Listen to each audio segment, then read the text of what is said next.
You're about to listen to a love story that starts in a boardroom and ends in the heart. It's messy, romantic, and full of twists that even the sharpest ad exec couldn't predict. This is the story of Rodney and Ella. A story of ambition, misunderstandings, coffee-fueled meetings, and love that blooms where it's least expected. Let's begin. Rodney Hughes stood at the 42nd floor window, looking out over the skyline of Manhattan. The view was impressive, the kind that shouted power and whispered success. But he wasn't admiring it. He was calculating. Everything about him was precise. His charcoal suit was perfectly tailored, his tie knot crisp, and not a strand of hair dared shift out of place. He sipped his espresso slowly, already having memorized the names of the department heads, current clients, and pending crises of straight-edge advertising, his new kingdom. 33 years old, already one of the most respected names in the industry. Charismatic when he needed to be. Cold when he chose to be. And he chose it often. He turned as his assistant, a young woman with nervous eyes, peeked in. "Everyone's assembled in the boardroom, sir. Let's not keep them waiting." The air changed as he walked into the room. People straightened. Conversations died. Rodney surveyed them with calm control. PR, strategy, creative, and admin eyes flicked his way. Some admiring, some cautious. And then hers. Ella Monroe didn't look away.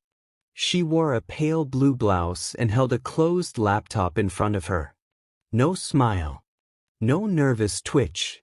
Just calm, composed elegance. Her reputation had preceded her head of PR, smart, professional, always level-headed. Rodney gave a polite nod. She returned it, barely. After the meeting, he reviewed notes in his office. He heard a knock. Ella stepped in. "Mr. Hughes. I thought we should go over the press release about your appointment before it goes out." "Rodney is fine," he said, not looking up. "Rodney then," she replied coolly, setting the folder on his desk. He finally met her eyes. "You're not impressed." "It's not my job to be impressed. It's my job to make sure the public is." He smirked. "I like efficiency. Then we'll get along just fine." But neither of them believed that. Over the next few weeks, they clashed. Rodney wanted aggressive campaigns. Ella preferred thoughtful brand building. He criticized delays. She called him impulsive. "I don't think you understand the tone our brand has maintained for 10 years, she said during one meeting. "And I don't think you understand what it takes to scale a brand into the future," he shot back. Meetings turned tense. Staff walked on eggshells. But outside the boardroom, things were different. Rodney found himself watching her when she wasn't looking. The way she tucked a loose strand of hair behind her ear. How she always carried a notebook even in digital meetings. Her quiet laugh when no one else noticed something funny. She, too, began to notice him. The way he paced when on a difficult call. How he never drank the same coffee twice in a week.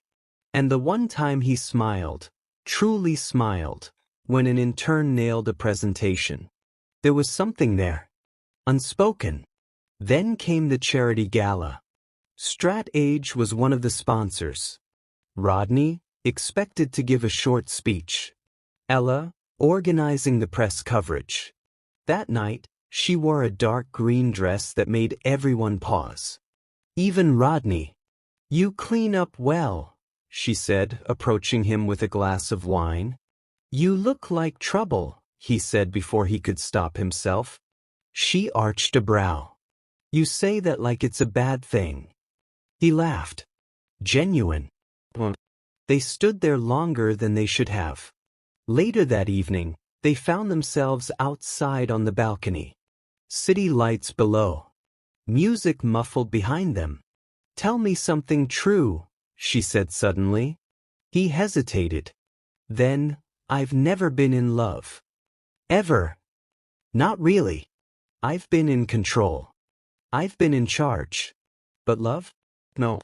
She looked at him. Really looked. That's honest. Your turn. I don't date men who wear cufflinks on weekends. He laughed. That feels oddly specific. It is. They stood in silence.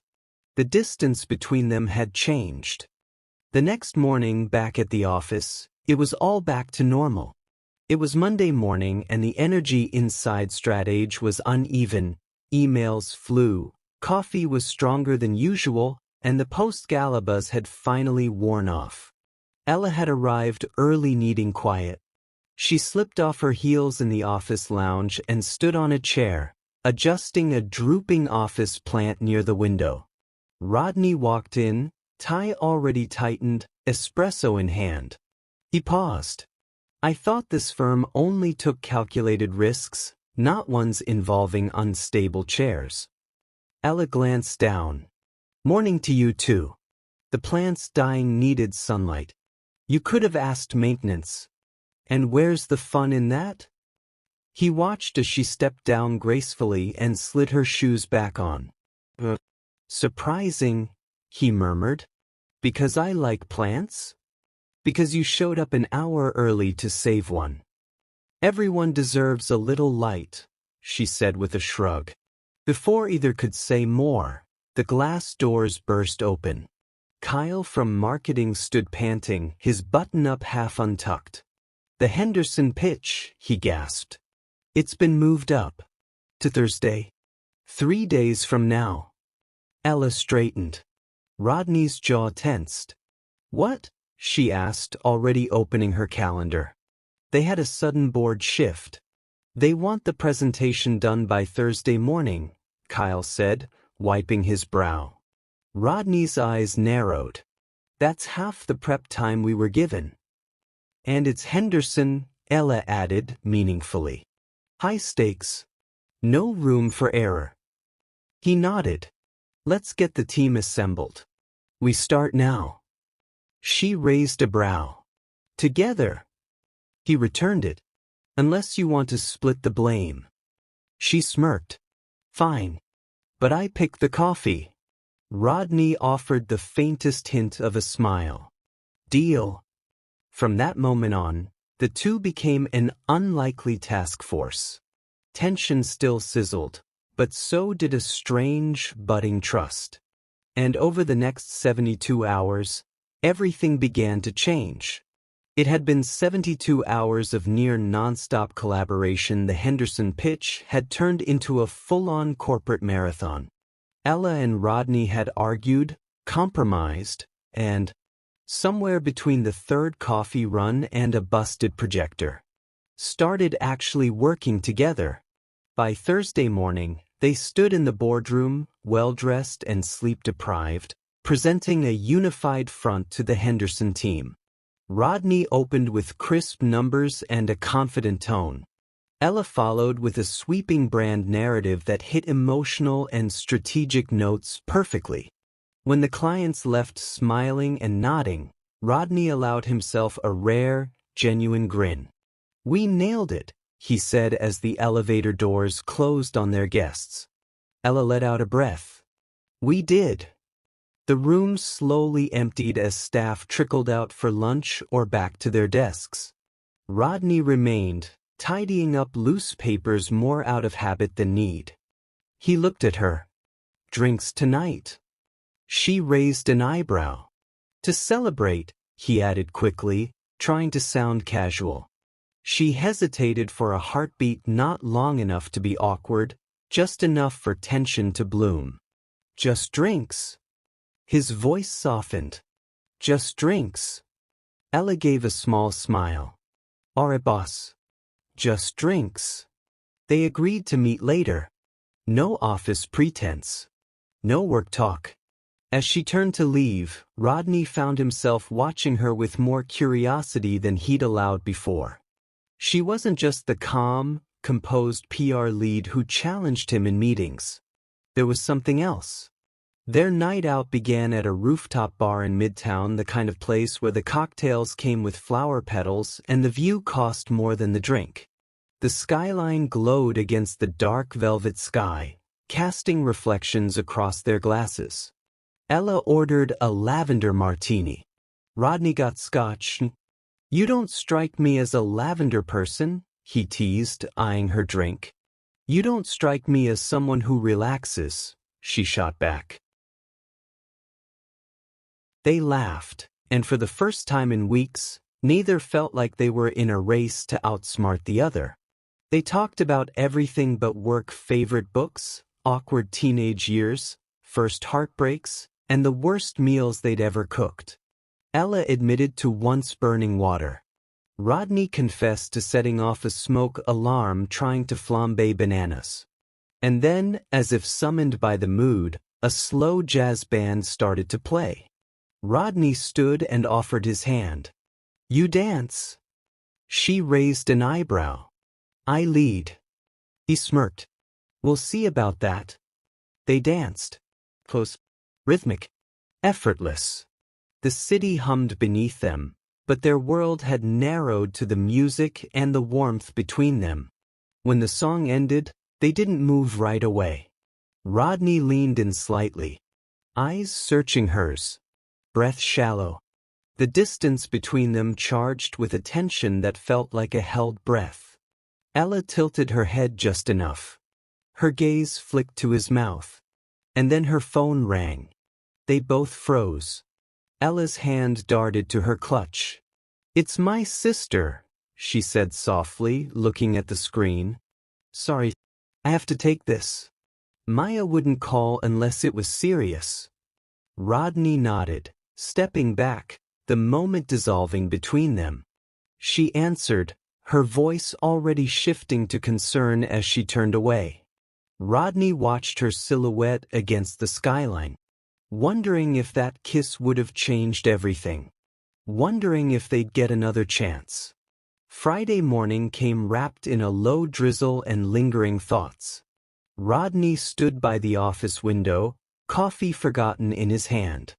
The view outside blurred with mist, but his mind wasn't on Manhattan. It was on Ella. The feel of her in his arms during the dance. The spark that flared before her phone rang. And the empty seat next to him after she left. He hadn't slept well. Downstairs, Ella walked in with her usual calm demeanor, hair slightly damp from the rain. She greeted the receptionist with a smile, made a quiet comment about the weather, and headed to her office. But inside, she was anything but calm. She had nearly kissed her boss last night. Nearly. And the strangest part? She wanted to. Still wanted to.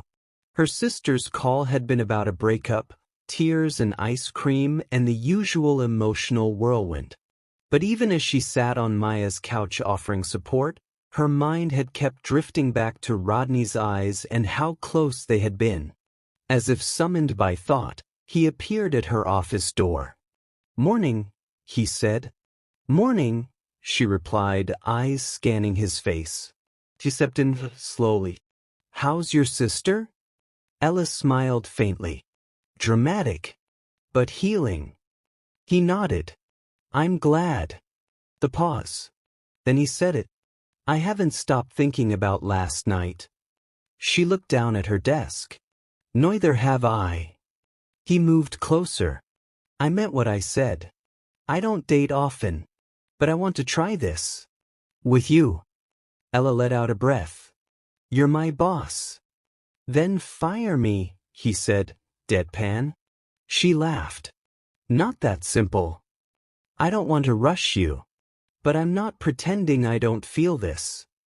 "Me either," she said quietly. He stepped back. "Let's figure it out. Slowly. Carefully. Together." She nodded. But nothing at Straight Edge ever stayed simple. Because across the office, behind sleek glass doors, someone else was watching. Victoria Langston, VP of Creative, brilliant, manipulative, and just a little too interested in Rodney's position. And she had seen that look between him and Ella. Victoria Langston sat at her desk, legs crossed, a sharp smile playing at the corners of her mouth. She didn't need confirmation. She had seen it all in that one glance between Rodney and Ella. The ease, the tension, the familiarity. Romance in the workplace was messy, but it was also leverage. She pulled out her phone and sent a single message to her assistant. Start tracking Ella Monroe's department reports and PR spending for the last 6 months. I want everything clean and summarized by Monday. She didn't plan to sabotage. Not yet. But knowledge was power. And Victoria had been at Strat age too long to be passed over again. Meanwhile, Rodney was doing something he hadn't done in years. He lingered. By the coffee machine. By Ella's office door. In the lounge when he knew she'd be grabbing lunch. Their conversations were quiet and casual, never more than 2 or 3 minutes. But each time, something passed between them. A shared joke. A glance that lasted too long. An unspoken rhythm only they heard. Ella found herself waking up with a little more excitement. Picking out outfits with a bit more care. And smiling at her phone even when no message came through. But she was also cautious. She knew the office dynamics. She knew how quickly rumors flew. And she wasn't about to become the headline in someone else's power play. So she kept things professional. Mostly. Until one late night changed everything. It was nearly 9 p.m. The building was quiet. Most lights off. Rodney was finishing a budget review when he saw Ella walking past his glass door, coat draped over her arm. Without thinking, he stood. Heading out. She paused, surprised. You're still here? He lifted the folder in his hand.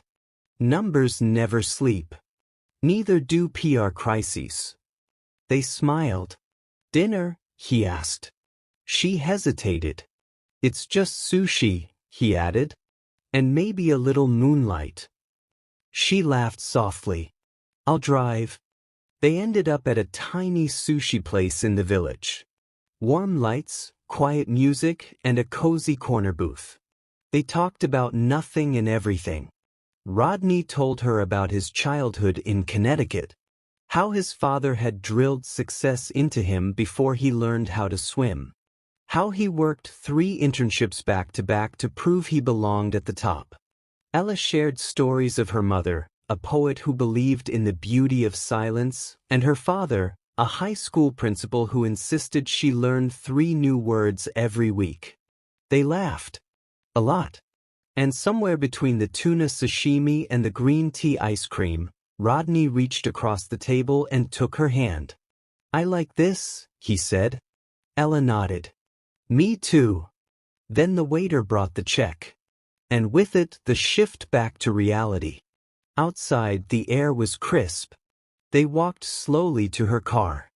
Rodney stopped. Can I kiss you? She looked up at him. You don't have to ask, she whispered. And he kissed her. So sure, careful. Like he had waited long enough. Like he wasn't going to rush a single second of it. When they pulled apart, her hand lingered against his chest. This changes things, she said. I hope so. The next morning, Rodney found himself staring at his phone, contemplating whether he should text her. He'd never been one for uncertainty, but the kiss Ella's kiss had thrown him off balance. It wasn't just that they'd kissed, it was the way she'd looked at him afterward, with that vulnerability that he hadn't expected from someone as composed as her. But as he typed out a simple, good morning, he deleted it before hitting send. It felt too casual for what had just happened between them. Instead, he opened his email and threw himself into work. He had a million things on his plate, but his mind kept wandering back to her. Every time the door to his office creaked open, he thought it might be Ella walking in, her calm demeanor as sharp and unflappable as always. But when it wasn't her, his heart sank a little. That's when the realization hit him. It wasn't just that he'd been attracted to her, it was that he admired her. Her ability to handle any situation with grace, to navigate through chaos with calm. She was everything he wasn't. And that's what made him want to keep her close, despite his resistance to it. His phone buzzed. It was a message from her. Ella, so what's next for us? Or was that just a one-time thing? Rodney stared at the screen for what seemed like hours, contemplating his response. A one-time thing? The words felt too dismissive, too shallow. What they had was more than that, wasn't it? He typed, hesitated, and finally hit send. Rodney, I don't think it was a one-time thing. I hope it's not. But I understand if you need space. Her reply came almost immediately. Ella, no space needed. But I think we need to talk. For real. Rodney sat back in his chair, trying to calm his racing heart. This wasn't just a conversation about office politics or work. It was personal. It was about them, and he wasn't sure he was ready for what that meant. Within an hour, she was standing in his office. She looked different, less the calm, collected PR head and more like someone who was letting herself be real for once. Her hair was down, flowing loosely over her shoulders, and her usual sharp business attire was replaced with a simple dress that hugged her figure in a way that made his heart race. She looked softer, vulnerable. I didn't expect this, he said, standing up to greet her. She gave him a small, tight-lipped smile. I don't think either of us did. But I think we need to have this conversation if we want to figure out what happens next. He motioned to the chairs in front of his desk. Please sit. Ella took a seat, but she didn't look at him. Instead, she stared at her hands, twisting her fingers together. Rodney, I don't know what this is. What happened last night? And I don't want to complicate things, but I can't just pretend like nothing changed. Rodney swallowed. He didn't know where to start, but the truth seemed like the best place. It's not nothing, Ella. It's not. It was real. But I won't lie. I'm not the kind of person who does relationships easily. I don't know how to make it work, but I'm willing to try. If you are. She looked up at him, her eyes searching his face, trying to read him. I think I am. But I need you to know that what we have has to be something real. No more games, no more confusion. I want clarity, and I want honesty. Can you do that? Rodney stood there for a long moment, considering her words. Could he? He wasn't sure. But he did know one thing. He didn't want to lose her. Not now. Not after everything they'd been through. I can do that, he said finally.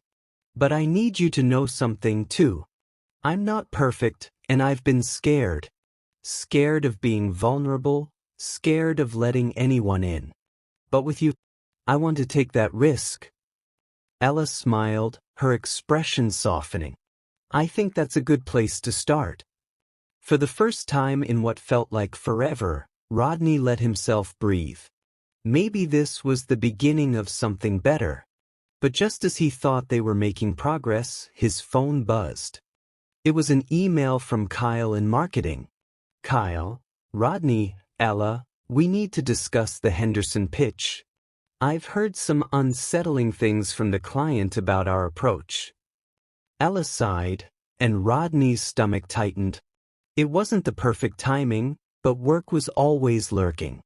And Kyle wasn't going to wait for personal revelations to be made before sharing his concerns.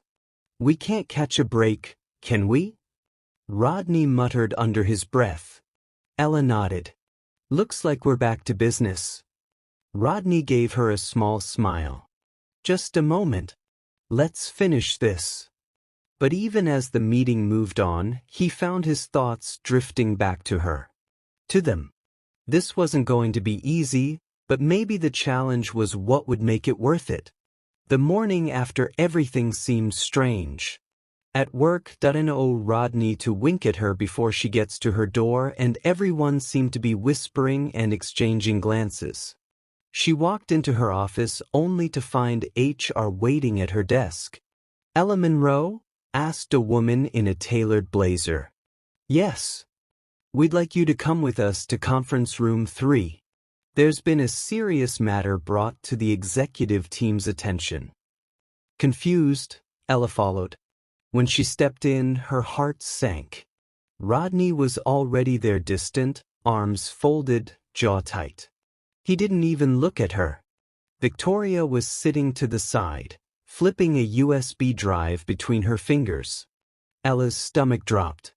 The HR lead closed the door. "We received documentation of an internal leak, confidential campaign mock-ups for the Henderson pitch that somehow reached a competitor. We traced the email back to your company login, Ella." Ella blinked. "What? That's not possible." Rodney's voice was sharp, cold. "Then how do you explain it? I didn't send anything. I was with you almost the entire time we worked on Henderson's pitch." Victoria cut in smoothly, too smoothly. "Could have been scheduled. Or delegated to someone else." Ella turned to her. "You really want to do this?" Victoria stood and slid the USB into the laptop. "We have digital traces. Time-stamped. If you didn't do it, you'll have to prove it." Ella looked back at Rodney, her voice shaking. "You really think I'd sabotage something we worked that hard on? That I'd risk this?" He didn't answer right away. That silence hurt more than anything. "We're launching an internal investigation," HR continued. "You'll be placed on temporary leave, effective immediately." Ella's eyes stung. But she stood tall. "Do what you have to. I have nothing to hide." As she walked out, Victoria leaned close and whispered, "Some people don't belong at the top." Ella didn't flinch. "You're right. They don't. And you're one of them." Ella sat on the steps outside the office, blazer draped over her arm, staring into nothing. The world moved around her, taxis honking, people laughing on their phones, the buzz of a city that didn't pause for heartbreak. But she was still. Suspended. Accused. Betrayed. Rodney hadn't even looked at her when she left. She felt the lump rise in her throat again. Not just from the shock of being accused, but from his silence. After all they'd shared, he didn't defend her. Not even once. She took a deep breath, but it caught in her chest. She gripped the stone step beneath her like it would stop her from slipping off the edge completely. Her phone buzzed. "Maya." She ignored it. Buzzed again. "Maya, did you get suspended? I just saw something in an ad gossip forum. Call me." Ella turned her phone off. She wasn't ready to explain something she didn't understand herself. She went home. Her apartment felt colder than usual. The neatly stacked books, the tea shelf, her plant from the office window, all reminders of who she used to be just this morning. She curled up on the couch, shoes still on, and let the tears finally come. Quiet at first, then loud. Gasping. The kind of cry that cracks something open. She felt stupid for trusting Rodney. For letting herself feel safe. Even hopeful. How had it all fallen apart so fast? She replayed every step in her head. Every shared look, every late night working together, the rooftop kiss. Had she imagined it all? A soft knock came hours later. She didn't answer. It came again. Maya's voice called from behind the door. "Elle? Open up or I'm picking the lock again." Ella wiped her face, opened the door. Maya took one look at her and threw her arms around her. "I brought wine. And spicy noodles. And my worst ex's hoodie for punching if needed." They sat in silence for a while. Then Ella spoke. "It was Victoria." Maya blinked. "The ex. She set me up." I'm sure of it. But it's my word against emails and timestamps. Can't Rodney help? Ella flinched. He didn't even ask me. Just assumed. Then screw him. Ella looked down. I want to believe he's just being careful. But it felt like he didn't trust me at all. Maya refilled her wine. So what's the plan? Ella didn't answer immediately. But something shifted in her eyes. 3 prove her wrong. All of them. Rodney sat alone in his office, the city lights behind him now a blur through the glass. The room was too quiet, too still. He stared at the printed report on his desk, the one that had led to Ella's suspension. Evidence. Logs. A flagged leak to a rival firm. Her login. Her timestamp. Everything pointed to her. But something felt wrong. Rodney rubbed the back of his neck and exhaled slowly. He hadn't looked her in the eye when he gave the order. Couldn't. Because if he had, he might have hesitated. And Rodney Hughes never hesitated. But now he sat there, hesitating. He thought about her silence when he read the report aloud in front of HR. The way she stood, stunned, betrayed, not fighting, not pleading either. Just still. Like someone who'd been sucker punched by the one person they never thought would throw the punch. He clenched his fists. Why hadn't she defended herself more?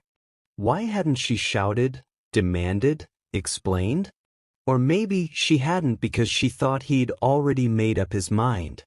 A sharp knock interrupted his thoughts. It was James, the head of IT. Sir, we're running a secondary scan. Some of the metadata on that leak doesn't add up. Rodney frowned. You're saying it might not be Ella? James hesitated. We don't have full confirmation yet. But if someone spoofed her credentials. Rodney's eyes narrowed. You're telling me this now? I wanted to be sure before raising red flags. Raise them. Loud. James left. Rodney leaned back in his chair, stomach twisting. He should have waited. Investigated more. Trusted her. He remembered the night on the rooftop. Her laugh. The way her hand fit in his. The kiss soft, unexpected, full of hope. And then he remembered the way her eyes broke when he told her she was suspended. He closed his eyes. God, what did I do? He stood abruptly, grabbed his coat, and walked out of the office like it was on fire. He needed to see her. Not as CEO. Not to clean up a PR disaster. But as the man who just might have let the best thing in his life slip through his fingers. Rodney stood in front of Ella's apartment door, drenched from the rain that had started halfway through his reckless drive across the city. His knuckles hovered over the door again, but he didn't knock this time. He already had. Twice. No answer. Not even a shadow moving behind the peephole. He glanced down. The bouquet in his hand, white lilies and blue cornflowers, now looked tragic. Droplets clung to the petals, matching the wet hair sticking to his forehead. Ella, he said softly, knowing she probably heard him through the door. I messed up. No answer. He took a deep breath. I should have known it wasn't you. You of all people. You've built this company's name for 7 years. I've known you for 5 months, and even I can tell you'd never risk that. His voice cracked on the last word, but he didn't care. I read the report, saw the logins, and I still should have waited. Questioned. Believed you. Nothing but silence. Rodney stepped back and looked up at the closed door. A heavy pause filled the hallway. I'm fixing it. I swear. I'll clear your name, Ella. But I came here first. Because I wanted you to know that before anyone else. He gently placed the bouquet on her welcome mat. Then, quietly, almost too quietly, he added, and because I miss you. His phone buzzed in his pocket. He ignored it. After another long minute, he turned and walked back down the hallway. His shoulders slumped, his heart heavier than it had been in years. Behind the door, Ella sat on the floor, her back pressed against the wood, silent tears slipping down her cheeks. She heard every word. She just wasn't ready to open the door yet. The apartment was quiet, dim, and still. Ella hadn't moved from the door. Her legs were curled up now, arms wrapped around them, face resting on her knees. Rodney's voice still echoed in her head like a haunting melody she couldn't shut off. "I miss you." She squeezed her eyes shut. She wanted to scream, cry louder, or go after him. But she didn't. She couldn't. The betrayal still stung not just from Victoria, but from him. From the man who, even if briefly, believed she was capable of sabotaging the very career she'd poured her life into. Her phone sat untouched on the kitchen counter. Dozens of missed calls. A few from friends. A few from her boss. Most from Rodney. She had ignored them all. Instead, she kept rewatching the clip from the gala on her laptop, the one where Rodney had praised the PR team, looked directly at her when he said, "None of this would be possible without the calm brilliance of Ella Monroe." She used to love that moment. Now it made her feel sick. She stood finally, made tea without really tasting it, and sat on the couch, staring at nothing. Then a knock. Not the door. A mental one. She opened her journal. It had been weeks. And she wrote, "I am angry. I'm hurt. But I don't want to lose myself in either. What they took from me wasn't just a job. It was trust, safety, belonging. But I will rebuild that. Slowly. For me." Tears blurred the ink. She looked down at the words. They felt like the beginning of something. Not a chapter. A whole new book. Victoria leaned back in her office chair, spinning a silver pen between her fingers. Her expression was cool, unbothered, but her eyes flicked constantly toward her phone. It had been a week since Ella's suspension. The office buzzed on the surface, but tension simmered underneath. People whispered. Avoided eye contact. Meetings were awkward. PR was disoriented without Ella. Rodney was different. He barely spoke in meetings. He barked orders. He didn't make eye contact. And he hadn't said Ella's name once. Until the intern Danny spoke up during a Friday team check-in. "Actually, I think there's been a mistake." Everyone turned. Rodney slowly raised an eyebrow. "Mistake?" he asked, voice low. Danny swallowed but held her ground. "I've been organizing the event archives, and I found a series of internal emails linked to the Henderson project. The metadata timestamps, file names don't match what Ella submitted." Rodney's entire body stiffened. "You're saying the files were tampered with?" "I'm saying someone edited them, but they were sent through Ella's account at a time when she wasn't logged in." A dead silence. Rodney stood. "Bring everything to my office." 15 minutes later, he sat behind his desk, staring at a timeline Danny had assembled. He had called in IT. Quietly. Privately. Within an hour, the truth began to surface.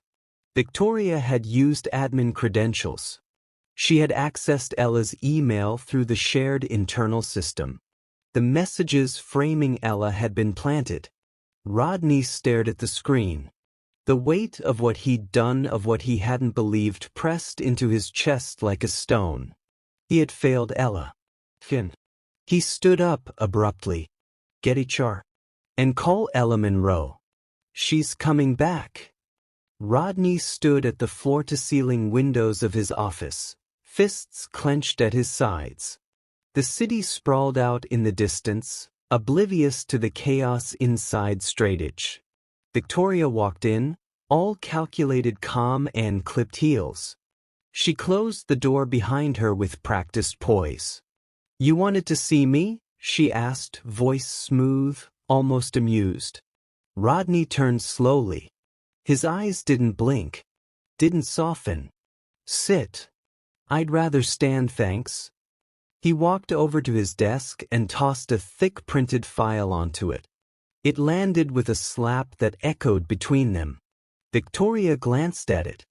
Didn't touch it. You altered internal data, he said flatly. Used system access to plant false information. You framed Ella Monroe. She raised her brows, letting out a sharp little laugh. You believe that in turn? Rodney didn't flinch. I believe the IT logs. The timestamps. The server backups. The tech doesn't lie, Victoria.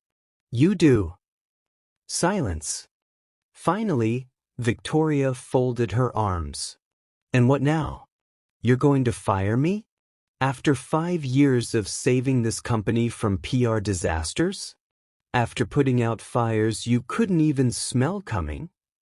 This isn't a PR fire, Rodney said, stepping closer. This was personal. You sabotaged an innocent woman. And you almost cost her everything.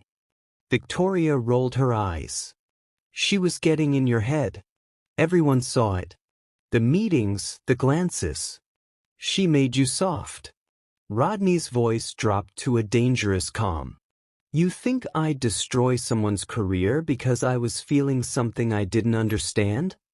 She sneered. You were losing control. She made you vulnerable. That's not good for business. She made me human, he snapped. And I liked who I was around her more than I've ever liked myself in this damn office. Victoria stared at him, blinking slowly. The edges of her composure were cracking. You're going to regret this, she said quietly. No, he said, stepping back. I regret not trusting Ella when it mattered. Security arrived at the door, quietly briefed by HR. Victoria Grant, Rodney said evenly. You're officially terminated from StratAge, effective immediately. She stood frozen for a heartbeat too long. Then, with a bitter laugh, she turned and walked out, heels clicking like gunshots on the glass floor. Rodney sat down once the door closed, elbows on his desk, head in his hands. But only for a moment. Because now, there was only one thing that mattered. Getting Ella back. The kettle whistled sharply, but Ella didn't move. She stood at the window of her small apartment, staring at nothing, her phone still buzzing in her hand. Her cheeks were wet. But this time, not with sadness. Maya walked in, pajama-clad and sleepy-eyed. What happened? Ella finally turned. Her voice trembled. Rodney just called. I've been cleared. Maya blinked. What? They found everything. The logs, the doctored reports. It was Victoria. She framed me. They fired her. HR is offering to reinstate me immediately. Maya's eyes widened. Oh my God. Oh. Ella nodded slowly, sitting down at the kitchen table like her legs gave out. It's over. I'm not a pariah anymore. Maya grabbed 2 mugs and poured tea. That's incredible news. Why do you look like you just ran a marathon in a thunderstorm? Ella gave a shaky smile. Because it's not just relief I'm feeling. It's something else. A realization. Maya sat across from her. Spill. I don't want to go back. Maya blinked again. To StratAge. Ella shook her head. Not after everything. Not after seeing how fast it all crumbled under me. I gave that company everything. Weekends, holidays, my peace, and in a heartbeat, they turned. Only a handful even checked on me. And Rodney? Ella hesitated. He said he was wrong. That he never should have doubted me. But it's complicated. Maya reached for her hand. So what now? Ella took a deep breath. I've been thinking. For years, I've helped companies fix their image, build stories, manage narratives. I know how to do this better than most agencies out there. You're starting your own firm? Ella smiled fully now. Yes. Monroe Media. Boutique, ethical, people-first PR. Clients I believe in. A culture I shape. Maya lit up. Ella, that's huge. It's terrifying. But I finally feel like I'm not patching holes in someone else's ship. I'm building my own. Maya came around the table and hugged her tightly. You're gonna kill it. Just don't forget to breathe, okay? Ella laughed softly into her sister's shoulder. That's why I have you. Her phone buzzed again. A text from Rodney. I know I don't deserve a second chance, but I'll wait for one. For as long as it takes. She didn't reply. Not yet. First, she was going to build something of her own. The sun was beginning to dip low in the sky, casting long golden streaks through the leaves. Ella sat on a bench near the conservatory garden, watching petals fall from a nearby tree. A breeze played with her scarf. Rodney approached slowly, unsure if he should interrupt the calm. She looked up before he spoke. I figured you'd find me. I wasn't sure I should, he said, hands in his pockets. Ella motioned for him to sit. He did, leaving a respectful distance between them. There was a moment of silence, not heavy, but not easy either. I wanted to tell you in person, she began, her voice quiet but clear. I forgive you. Rodney's throat moved as he swallowed hard. You do. I was angry, she continued, and hurt. Not just by what happened, but that you believed I could do something like that. After everything. I know, he said, voice rough. I know I failed you. Ella nodded, eyes fixed ahead. You did. But you also came clean. And fought to clear my name. That matters. He looked at her then, searching her profile for something, maybe hope. But I'm not coming back, she said gently. His heart sank and it showed. I'm starting my own firm, she said, turning to face him now. It's time. It's something I've dreamed about for years, and what happened made it clear I shouldn't keep giving my power away. Rodney looked down. I was hoping I could fix it. That I could. You can't fix this, Rodney, she said kindly. And you don't have to. This isn't revenge. It's just me choosing me. He let the silence settle before speaking again. I'm proud of you. She smiled at that. A small, sad smile. Thank you. I'll probably regret losing you for the rest of my life, he admitted. Ella's eyes softened. Maybe. But I think you're going to be okay. He gave a faint laugh. You always did believe in me more than I deserved. You deserve to be believed in, Rodney. Just not by me. Not anymore. He stood, slowly. If you ever need anything, I'll call, she promised. But I probably won't. He nodded. Goodbye, Ella. She looked up at him, eyes glassy but calm. Goodbye, Rodney. He walked away and she watched him go. A chapter closed. But a whole new one waiting hers, this time. 3 months later. The city didn't pause. Clients shifted, companies restructured, and strat-age advertising went on winning campaigns under Rodney's leadership. He was back to his usual rhythm, 6 a.m. workouts, black coffee, silent boardrooms. But something was different. He found himself working longer hours, not out of ambition but to avoid silence. Her absence echoed in the corners of every meeting room, every pitch where she would have pushed back with that steady, steel-lined grace. Her name came up less and less, but it never left his mind. Once, he stared at her empty seat during a morning meeting. Without warning. Just stopped mid-sentence. His assistant had to tap him to bring him back. Ella, meanwhile, was building something new. Her firm, Vero Public Relations, was nearly ready to launch. The office was small but sunlit, decorated with books, plants, and photos of her team, most of whom were young professionals she'd mentored through the years. Maya helped pick the color scheme. "Soothing but powerful," she'd said, grinning. "Like you." Ella smiled more often now, but her quiet moments still held shadows. Late at night, she'd reread the first draft of her mission statement.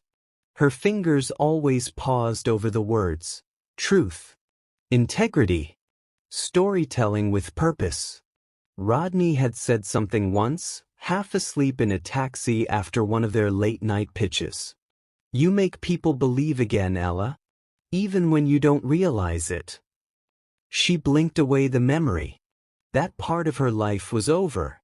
But no matter how polished her office became, how many emails poured in, or how often Maya teased her about being CEO boss babe now, there was an ache she couldn't completely explain. It was raining the morning of the launch. Ella stood by the glass wall of her new office, sipping green tea as the first of her team trickled in, carrying umbrellas and excitement. Maya arrived with a fresh bouquet of white tulips.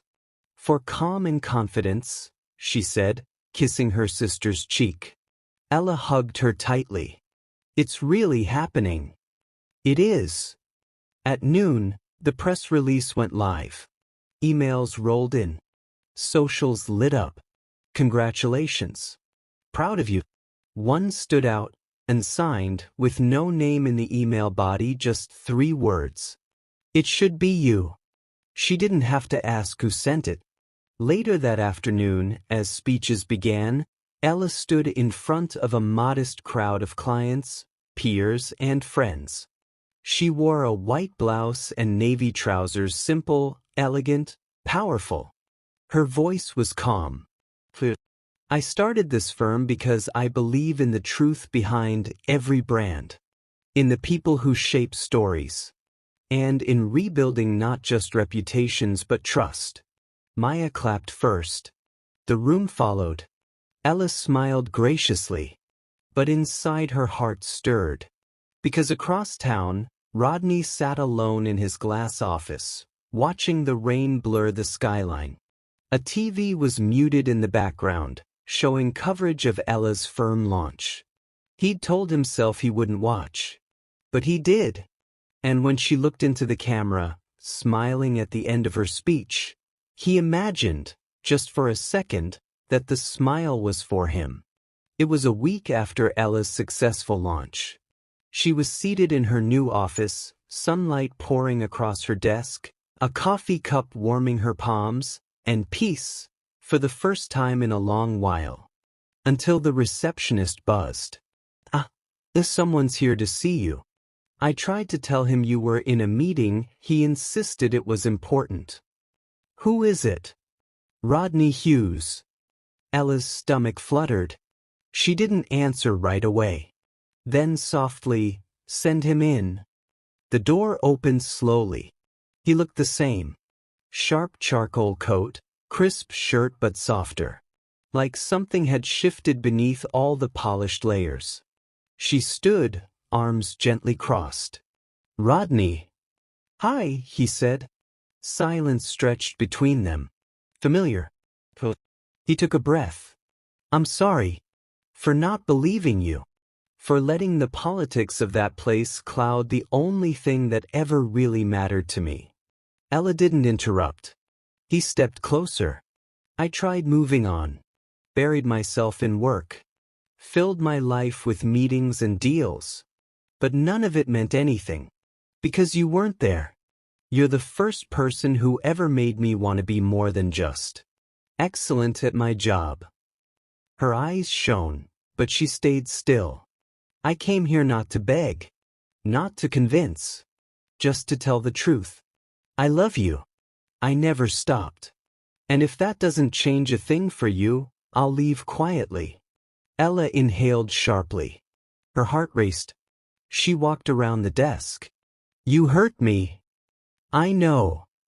You doubted me. I did. You let me walk away. He nodded painfully. I did.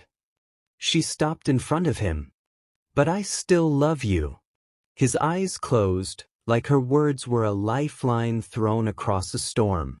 I'm not coming back to Stratage, she whispered. I wouldn't ask you to.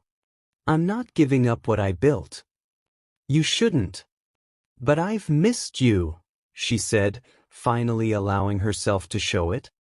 He looked into her eyes, barely breathing. I missed us. Rodney stepped closer, almost reverently. Ella. She didn't wait for him to finish. She reached up and kissed him. Not tentative, not gentle.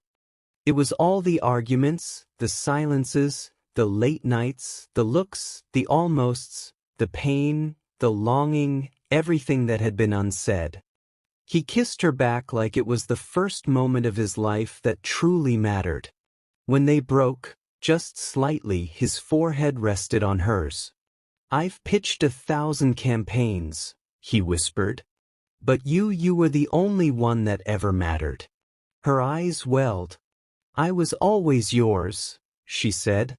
They stayed there, in the center of her new beginning, tangled in a kiss that felt like coming home. Outside, the city moved on.